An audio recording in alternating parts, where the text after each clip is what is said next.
आप देख रहे हैं इंडिया न्यूज 16, जहां जाए सच के साथ।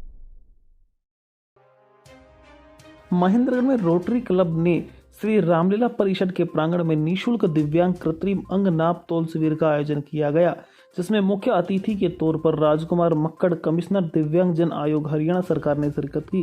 जबकि कार्यक्रम की अध्यक्षता पूर्व शिक्षा मंत्री रामविलास शर्मा ने की। वहीं विशिष्ट अतिथि के रूप में रोटरी क्लब डिस्ट्रिक्ट 3011 के एजी राजकुमार यादव, रोटरी क्लब नारनौल के प्रधान हितेश शर्मा व समाज कल्याण अधिकारी अमित शर्मा ने शिरकत की। इस कार्यक्रम का कुशल मंच संचालन करते हुए क्लब के सचिव सुशील शर्मा ने सभी सदस्यों व अतिथियों का विस्तार से परिचय करवाया। क्लब के प्रधान मुकेश मेहता ने बताया कि कार्यक्रम में विशेष सहयोग नारनौल प्रगतिशील शिक्षक ट्रस्ट के अध्यक्ष संजय शर्मा का रहा।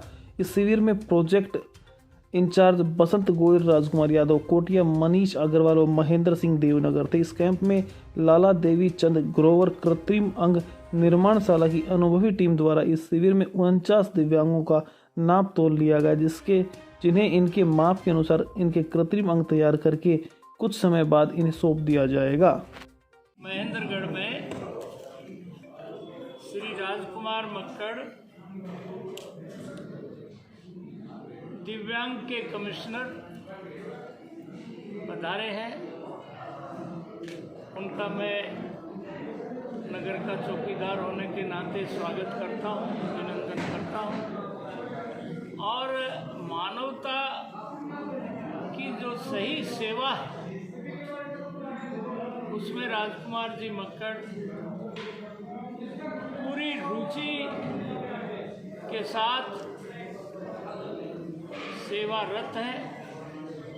इनका अभिनंदन करता हूं।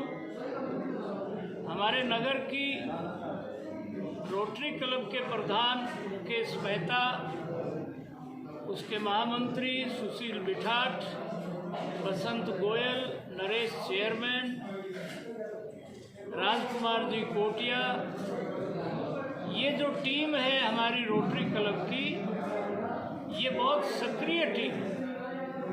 और इन्होंने सबसे पहला कार्यक्रम दिव्यांगों की सहयोग का कार्यक्रम किया है।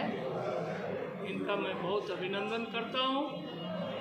आज इन्होंने मौके पर आकर के इन लोगों का रजिस्ट्रेशन किया है और थोड़ा सा ये कोरोना प्रोटोकॉल सामान्य होते ही भारत सरकार के मंत्री को एक बड़ा विशाल शिविर हम यहाँ लगाएंगे। जो पाँव से अपाहिज है, जो हाथ से अपाहिज है, जो कान से अपाहिज है, किसी भी तरह का विकलांग जो साथी है, बहन है, भाई है, किसी को ट्राईसाइकिल की ज़रूरत है, किसी को स्कूटी की ज़रूरत है, किसी को किसी तरह के भी अंग की आवश्यकता है। और मैंने आज निवेदन किया है अपने रोटरी क्लब के टीम को कि वो कल से ही इसका रजिस्ट्रेशन कर दे। और हरियाणा के कमिश्नर राजकुमार जी मक्कड़ हमारे बीच में उपस्थित रहे और हम सब मिल करके जो सहयोग इनमें हो सकेगा वो हम सब करेंगे। हरियाणा सरकार के द्वारा करनाल ज़िले में एक गांव के अंदर 15 एकड़ ज़मीन वहाँ की ग्राम पंचायत ने प्रदान की है, जिसमें उत्तर भारत का एक कंबाइंड डिसेबिलिटी सेंटर, जिसमें न केवल पुनर्वास होगा अपितु रोजगार की दृष्टि से भी सब तरह के कार्यक्रम एक ही स्थान पर होंगे। 21 प्रकार की दिव्यांगताओं की वहाँ पर व्यवस्था ये होने वाली है। उसका बजट 300 करोड़ रुपए का है, जो पूरी तरह से केंद्रीय सरकार के द्वारा प्रायोजित है, जिसमें दिल्ली से लेकर जम्मू कश्मीर तक के सभी दिव्यांग लाभान्वित होंगे। दिव्यांगों के अलावा जो वृद्धजन हैं उनकी दृष्टि से भी वहाँ पर व्यवस्थाएं की जाएंगी। जब तक भवन तैयार नहीं होता है तब तक हम किराए के भवन में मानसिक जो दिव्यांग हैं उनकी व्यवस्था करने वाले हैं। उनका रिहेबिलिटेशन सेंटर संभवतः अगले मास से हम प्रारंभ कर देंगे। इसी तरह से अम्बाला में हमने 37 करोड़ 80 लाख रुपए की लागत से एक लाइफ सेंटर 100 बेड का मानसिक दिव्यांगों के लिए प्रारंभ कर दिया है, यानी उसका कंस्ट्रक्शन वर्क प्रारंभ हो गया है। और जैसे ही वो भवन प्रारंभ हो जाएगा, प्रायोगिक तौर पर एक बार शुरू करेंगे और उसके बाद इसका विस्तार भी हम करेंगे। हमारा प्रयास है कि पीपीपी मॉडल पर सरकार और जनता के सहयोग के द्वारा प्रत्येक ज़िले में कम से कम एक मानसिक दिव्यांग केंद्र प्रारंभ हो। महेंद्रगढ़ ज़िले में 8,000 हमारे पेंशन धारक हैं, जिनको हम 60% से अधिक दिव्यांगता होने पर 2,500 रुपया प्रति माह दिव्यांगता की पेंशन प्रदान कर रहे हैं। इसके अलावा जैसे कि पूर्व मंत्री श्रीमान रामविलास शर्मा जी ने बताया कि यहाँ एक बड़ा कैंप लगने वाला है, जिसमें जो शारीरिक रूप से ऐसे दिव्यांग जिनको कृत्रिम अंग लगाने की आवश्यकता है, उनको अंग प्रदान किए जाएंगे। साल में ऐसे 3 कैंप हम महेंद्रगढ़ ज़िले में लगाएंगे। एक बड़ा कैंप लगेगा, लेकिन उपमंडल स्तर पर भी हम इसको शुरू करेंगे। अभी डिसेबिलिटी पेंशन से भी पूर्व प्रत्येक कार्य के लिए, लाभ के लिए डिसेबिलिटी सर्टिफिकेट बनवाने की आवश्यकता रहती है। अभी तक जिला केंद्रों पर यह बनता था, लेकिन अब हमने इसको उपमंडल स्तर पर भी प्रारंभ कर दिया है, जिसमें अभी घपला भी होता था। कई बार डिसेबिलिटी सर्टिफिकेट फर्जी भी बनते थे। हरियाणा में ऐसे अनेक फर्जी लोगों को हमने पकड़ा है। माननीय मुख्यमंत्री जी ने भी अनेक जगह पर उनकी टीम ने रेड डाली है। स्वयं मैंने भी चेक किया है और मैं सरकारी अधिकारियों को भी आपके माध्यम से भी चेतावनी भी देना चाहता हूँ और ताकीद भी करना चाहता हूँ कि जिसका हक है उसको महरूम नहीं करेंगे, उसको हक निश्चित प्रदान करेंगे, और जो उसका पात्र नहीं है उसके विरुद्ध निश्चित रूप से कार्रवाई करेंगे यदि उसने कोई गलत प्रकार से लाभ प्राप्त किया है। हमने सभी दिव्यांगों की सुविधा के लिए एक पोर्टल बना दिया है, जिसको हम दिव्यांग मित्र नाम देने जा रहे हैं, लेकिन अभी तक उसका नाम डिसेबिलिटी कमिश्नर हरियाणा के नाम से है, scpd.hr.haryana.gov.in के नाम से। उस पर कोई भी दिव्यांग व्यक्ति अपने परिवार पहचान पत्र के साथ अथवा डिसेबिलिटी सर्टिफिकेट के साथ अथवा कोई सामाजिक संस्था या एडवोकेट अपनी पिटीशन फाइल कर सकता है, शिकायत दे सकता है। वो हिंदी में, पंजाबी में, जिस भी भाषा में देना चाहे उसी भाषा में वो अपलोड हो जाएगी और उसको लेकर के तुरंत उस पर कार्रवाई होगी।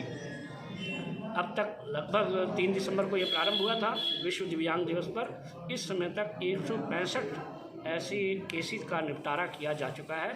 हरियाणा के सभी विभागों में जितनी दिव्यांगों की बैकलॉग वैकेंसी थी, इनकी नौकरियां थी और इनको नौकरियां प्रदान नहीं की गई, ऐसी लगभग 15,000 नौकरियां यह दिव्यांगों की हड़पी गई हैं पिछली सरकारों के द्वारा।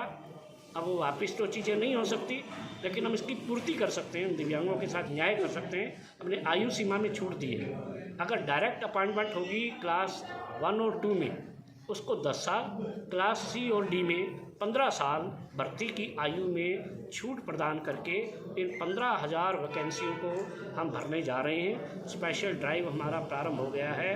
अभी डिपार्टमेंट ऑफ हेल्थ से शुरू किया हमने।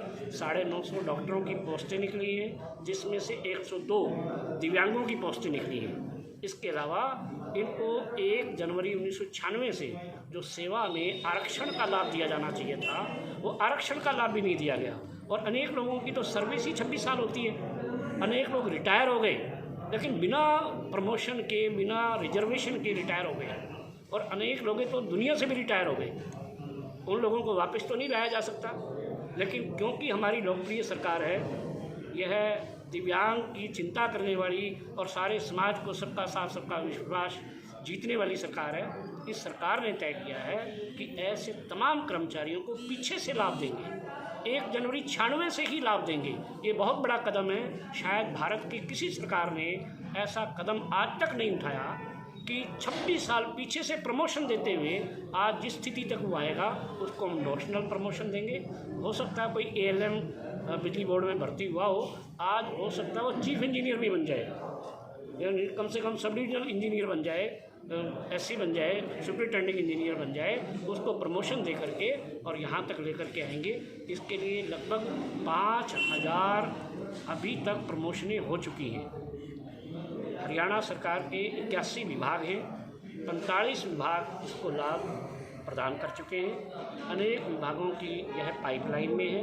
हमने एक कम्प्रीहेंसिव पॉलिसी इसी 22/12 को सर्कुलेट की है, जिसमें ऑब्जेक्शंस हमने इनवाइट किए हैं 10 जनवरी तक, और आशा है कि इसी मास अथवा 15 फरवरी से पहले एक comprehensive promotion policy for the person with disability, दिव्यांग कर्मचारियों के लिए एक एकीकृत नीति उसको हम लाएंगे, और उसके अनुसार हम शेष जो विभाग बचे हुए हैं, यूनिवर्सिटियाँ बची हुई हैं, कॉरपोरेशन बचे हुए हैं, उन सब में हम इसको लागू करेंगे और दिव्यांग एक अभिशाप नहीं होगा। इसके अलावा मैं ये भी बताना चाहता हूँ कि हरियाणा सरकार ने दिव्यांग खिलाड़ियों को सामान्य खिलाड़ियों के बराबर व्यवहार दिया है। पिछले दिनों जो ओलंपिक हुआ है, उसमें अगर स्वर्ण पदक विजेता को हमने 6 करोड़ चोपड़ा को दिए, तो 6 करोड़ रुपए हमने हरियाणा के दिव्यांग खिलाड़ी को भी दिए हैं, और रजत पदक जीतने वाले को 4 करोड़ दिए हैं, कांस्य पदक जीतने वाले को हमने 3 करोड़ रुपए दिए, सभी भाग लेने वालों को 50-50 लाख रुपए दिए। तो सभी दिव्यांग खिलाड़ियों को भी प्रोत्साहित करने के लिए अभी कोरोना के कारण से खेलो इंडिया स्थगित हो गया है, लेकिन अगर ये हुआ तो हरियाणा ही इसका आयोजक है, उसमें दिव्यांग खिलाड़ियों को भी हम आगे प्रोत्साहित करेंगे, नौकरियों में भी हम लेकर के आएंगे, और खिलाड़ी के नाते भी नौकरियां हम देने जा रहे हैं, बराबर की नौकरियां दी हैं, आगे भी देंगे। तो सब प्रकार की सुविधाएं देने के लिए सरकार प्रयास करेगी। रोटरी क्लब महेंद्रगढ़ ने दिव्यांगजनों की समस्याओं को देखते हुए एक कृत्रिम अंग नापतोल शिविर का आयोजन किया, जिसके अंदर लाला देवीचंद ग्रोवर निःशुल्क कृत्रिम अंगशाला के सहयोग से कैंप लगाया गया है। इसके 20 दिन बाद आज नापतोल लेकर भी उनके 20 दिन बाद उनको वितरण किया जाएगा, जिसके अंदर 50 आदमियों का रजिस्ट्रेशन हमने किया है। और आज हमारे मुख्य अतिथि श्री राजकुमार जी मक्कर थे। उन्होंने दिव्यांगजनों के लिए सरकार के प्रति क्या क्या योजनाएं चल रही हैं उनको विस्तार से बताया गया, और जिस तरह से भी जो दिव्यांगजन हमारे ओलंपिक के अंदर गोल्ड मेडल ज़्यादा लेके आए हैं, उनको प्रोत्साहन करने के लिए, उनको नौकरियों के अंदर प्रमोशन देने के लिए सरकार की सारी योजनाएं बताई हैं कि दिव्यांग किस तरह से अपनी कोई शिकायत है कोई है तो ऑनलाइन ही शिकायत कर सकते हैं। और आगे रोटरी क्लब भी दिव्यांगजनों की समस्याओं को देखते हुए समय समय पर ऐसे कैंप लगाती रहेगी, और एक लक्ष्य है कि अपने आसपास इलाके में कोई भी दिव्यांगजन अपाहिज ना रहे, उनको सब चीज़ की सुविधा मिल सके। और मैं हमारे आज के कार्यक्रम की अध्यक्षता कर रहे प्रोफेसर श्री रामविलास जी शर्मा जी का भी बहुत बहुत धन्यवाद करता हूँ, और उनका आभार व्यक्त करता हूँ कि उन्होंने अपना कीमती समय इस शिविर में आकर, वैसे भी वो धार्मिक और सामाजिक व्यक्तित्व के धनी हैं, और वो इस तरह के कार्यक्रम में हमेशा बढ़ चढ़ कर हिस्सा लेते रहे और लगवाते भी रहे हैं। तो मैं उनसे बहुत बहुत उनका धन्यवाद करता हूँ रोटरी क्लब की तरफ से, कि इसी तरह से वो हमारे ऊपर मार्गदर्शन करते रहे और आशीर्वाद करते रहे।